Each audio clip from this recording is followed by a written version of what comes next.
Bro ഞാൻ live ചെയ്തോണ്ടിക്കാ.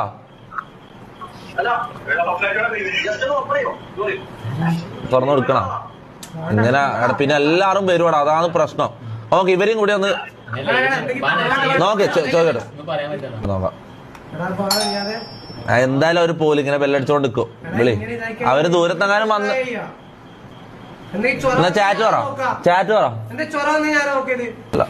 അത് അങ്ങനെ വിട്ടാ പറ്റൂ. ആരാന്ന് ഒച്ചപ്പാടാക്കിയത്? ആരാ പുറത്തുനിന്ന്? ബാ അല്ല ബാബാ ഇങ്ങോട്ടോ, അല്ല ഇവിടെ വന്ന് നിൽക്ക്. ചോദിക്കട്ടെ ഇങ്ങ് വാ. എന്താ നിന്റെ പേര്? ഇങ്ങോട്ടോ ഇവിടെ വന്ന് നിൽക്ക്. ഇവിടെ നിൽക്കടാ. എന്തേ ഞാൻ ഇവിടെ ലൈവ് ചെയ്യുന്ന നിനക്ക് അറിയില്ലേ? പിന്നെ ആരോ ഒച്ചയാക്കിയ? ഉമ്മാണ് ഇവിടെ ആരോ ഒച്ചപ്പാടാക്കിയത്? ഇങ്ങോട്ട് വാടാ, നീ ഇങ്ങോട്ട് വാടാ. ചോദിക്കട്ടാ, ലൈവ് അല്ലേ? നിന്റെ ലൈവിൽ തലകാണിക്കാൻ മടിയുണ്ടോ? അങ്ങനെയാണെങ്കിൽ നീ ഇത്ര വലിയ ഒച്ചയാക്കുള്ളതാണ്. നീ ചെയ്തത് തെറ്റല്ലേ? ഇതെന്താ നിങ്ങൾ അങ്ങോട്ടും ഇങ്ങോട്ടും ഇടുന്ന LKG പിള്ളേരെ സാറ് പിടിച്ച പോലെ നിങ്ങൾ പെരുമാറുന്നത്? ആരാന്ന് ഒരാൾ സമ്മതിക്ക്. എടാ ഒരു ആണല്ലേടാ നിങ്ങളല്ല, ആൺപിള്ളേരെ പോലെ പെരുമാറണം.